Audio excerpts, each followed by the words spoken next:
Phase 2 of the housing crash is now hitting Florida. Values have dropped significantly in the last year while the rest of the country went up.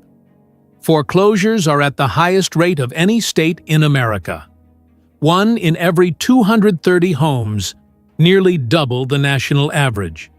And a brand new risk report that just came out 4 days ago found that 16 of the 50 most at-risk counties in the entire country are in Florida. Charlotte County, Ponta Horta ranked number 1. And it's this condo right here. The owner bought it for $240,000 near the peak. It just resold for under $125,000, a 48% loss in less than 3 years. And when you look at it, this is not some rundown place. This is a livable unit that someone lost nearly half their money on. That's what's happening across Florida right now, particularly in the condo market, where owners are getting hit with special assessments of $100,000, $200,000, even $400,000 per unit. Entire condo associations are now filing for bankruptcy. Over 1,400 buildings have been blacklisted, meaning you can't even get a mortgage to buy a unit inside them. But here's what makes this phase 2, and not just a correction. The foreclosures are flooding inventory onto the market. That inventory is driving prices down. The falling prices are putting more owners underwater, and those underwater owners become the next foreclosures. It's a cycle now. And on top of that, the number of people moving to Florida has collapsed 93% from where it was in 2022. Florida is now getting fewer domestic movers than Alabama. Every metro area in the state is declining. Cape Coral is down over 10%. Sarasota condos are down almost 20%. Orlando just posted a 9% drop. This is not a prediction anymore. This is already in the books. Let's start with foreclosures, because this is where the data has gotten dramatically worse. Adam Data Solutions put out their year-end 2025 report in January, and Florida had the worst foreclosure rate of any state in the country. 1 in 230 homes received a foreclosure filing. The national rate is 1 in 385. So Florida is running at nearly double the rest of America. And it's not slowing down. Through February 2026, we now have 12 straight months of year-over-year increases. December was brutal. Filings spiked 57% in a single month. Bank repossessions are up 35% year-over-year. A U.S. economics professor said in November that it's unusual for foreclosures to increase 8 months in a row. It hasn't happened since 2008. Well, we're now at 12. And when you zoom into the metro level, it gets even worse.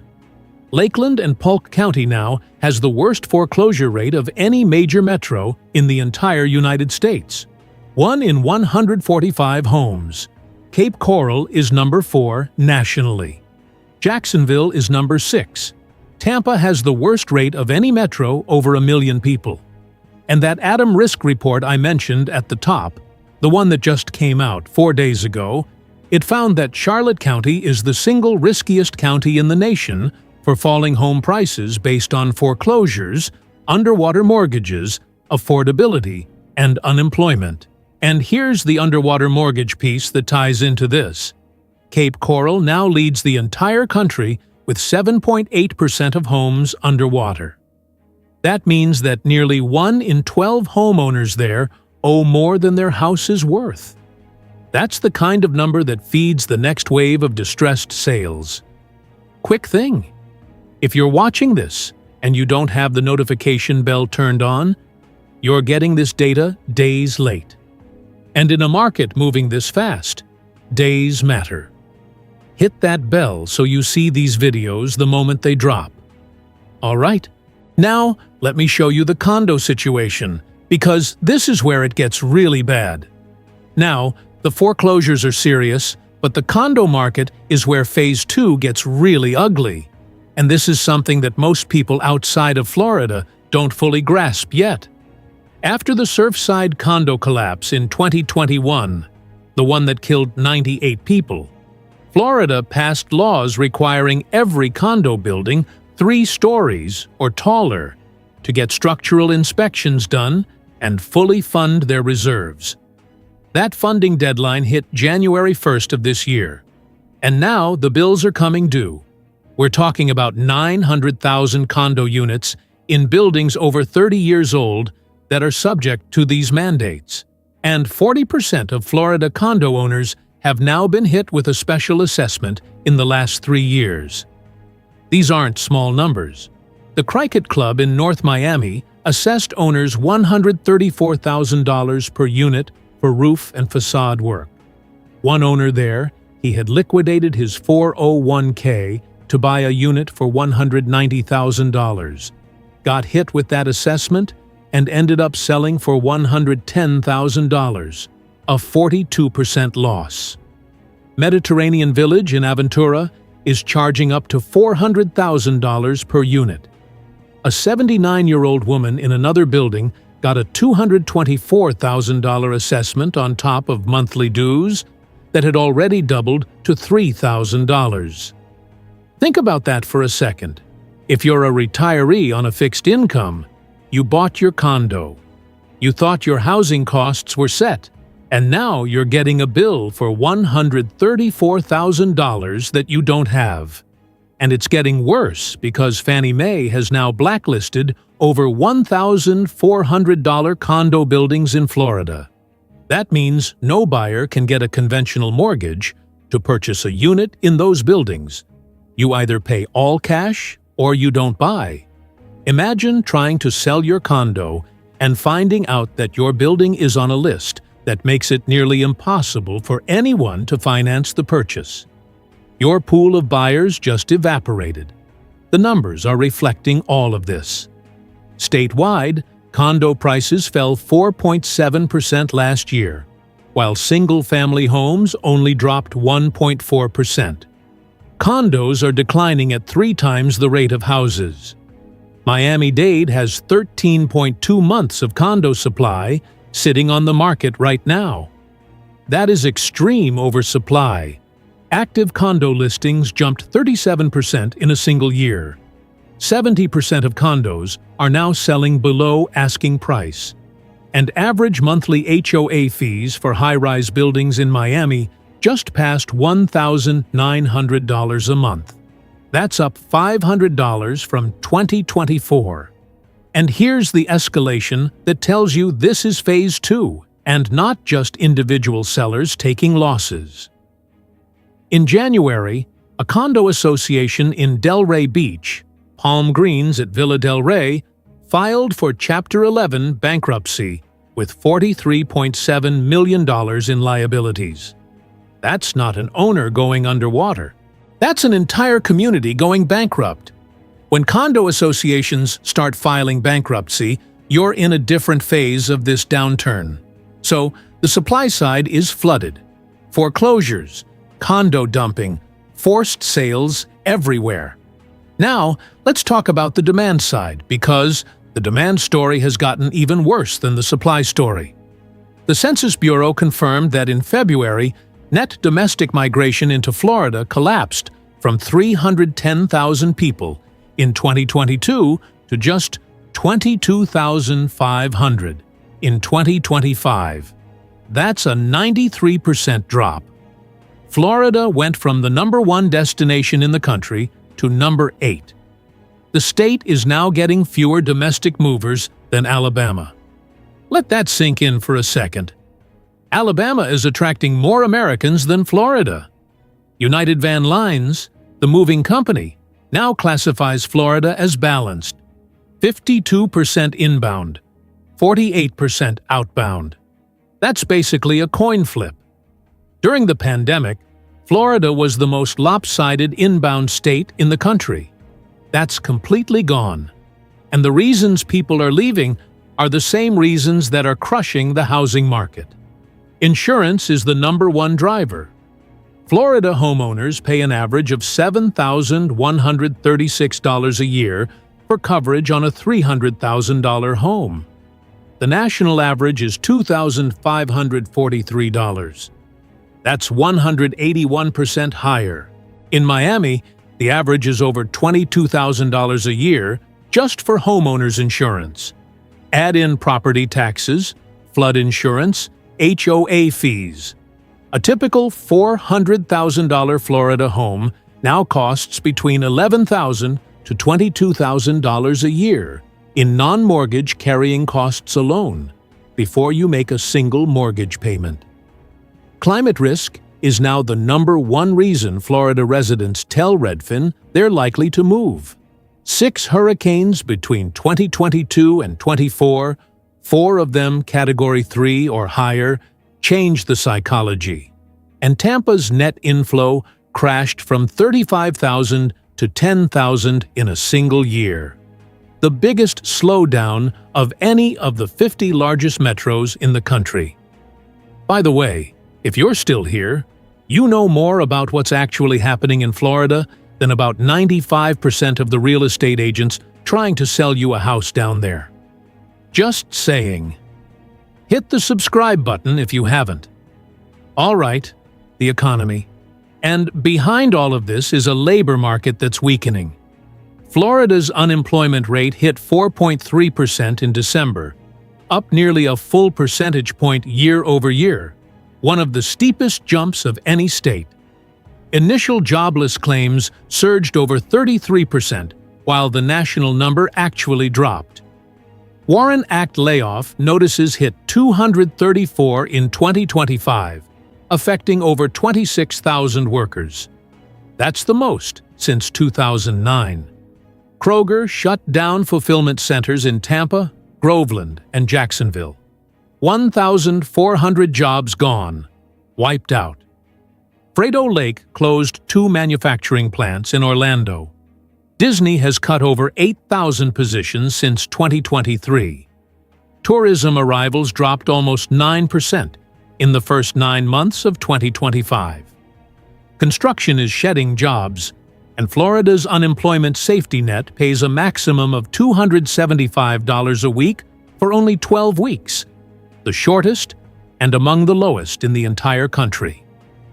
When the job market weakens, that's when the people who are stretched on their mortgage payments start to actually miss them. That's what feeds the foreclosure cycle. Now, there is one potential piece of relief on the horizon, and it's about your property taxes. The Florida House passed a bill on February 19th, HJR 203, by a vote of 80 to 30 that would phase out non-school property taxes for homesteaded owners over 10 years. The House Speaker called it the most aggressive property tax legislation ever passed by a legislative chamber in American history. But it didn't make it through the Senate before the regular session ended on March 13th. The Senate never even scheduled a hearing. There's now a special session expected in mid-April where the Senate will bring a less generous version. Even if something passes, it still needs 60% voter approval on the November ballot. And the fiscal reality is significant. Full elimination would cost local governments $18.3 billion a year. So, this is still very much up in the air. If it happens, it could provide real relief to homesteaded owners. But it does nothing for investors. It does nothing for condo owners getting hit with special assessments, and it's months away from being decided. If you're making a buying or selling decision right now, you can't bank on this. So, here's what we're watching to tell us how much further prices drop from here. 3 data points. Number 1, inventory. Florida hit 182,589 active listings in April 2025. That's above pre-pandemic levels. January 2026 set a record for new listings, the most for any January going back to 2008. Kern County, that's Naples, has unsold inventory sitting 200% above where it was in 2019. As long as inventory stays this elevated, there is downward pressure on prices. That's just supply and demand. Number 2, Sales volume and cancellations. Condo sales dropped almost 6% last year. Dollar volume fell over 10% after inflation. But here's the number that really jumps out to us. Home sale cancellations in Orlando. 19.4% of deals are falling through. Tampa is at 19.1%. Miami is at 18.9%. The national rate is 14.6%. When nearly 1 in 5 deals falls apart, that tells you buyers are skittish. They're finding problems in inspection. They're getting spooked by insurance quotes, or they're simply realizing they can wait for something better. And investor purchases in Orlando dropped 16% year over year. The biggest decline of any major metro in the country. Investors are pulling back hard. Number 3, days on market.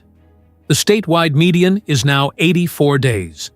The national median is around 50. Over a third of all active listings in Florida have price reductions. And in Southwest Florida, it's above 40%. The sale-to-list ratio has dropped 96.2%, meaning sellers are accepting almost 4% less than what they're asking. When homes sit longer, prices come down. That's where we are. All 3 of these metrics are pointing in the same direction. More supply, less demand, longer wait times. For sellers, that means you need to price aggressively and be realistic about where the market actually is, not where it was 2 years ago. For buyers, this is getting better for you every month. You have leverage right now that buyers haven't had in the state in over a decade. And look, we know there are still people out there saying there's no downturn. There are still real estate agents in the comments saying you're wasting money renting, that you need to buy now or you'll miss out. Meanwhile, Florida has 16 of the 50 riskiest counties in America. Condo associations are going bankrupt. And Alabama. Alabama is now getting more domestic movers than the Sunshine State. This is not 2008. The lending standards are tighter. There's more equity in the system. Cash buyers are still active, especially in the luxury market. But the broad middle of the Florida market, the $300,000 to $500,000 range where most people actually live, that is repricing, and it has further to go. This is ultimately a good thing. Florida needs to get back to being a place where someone making $50,000 to $60,000 a year can actually afford to buy a home before the pandemic. You could do that. We're heading back in that direction, but we're not there yet. If this helped you, smash that notification bell real good lag. We drop new housing data every single week, and the people who catch it early are the ones making the smartest moves. If you wait for the algorithm to show you this stuff 3 days later, someone else already made the offer. The bell fixes that. We'll see you in the next one.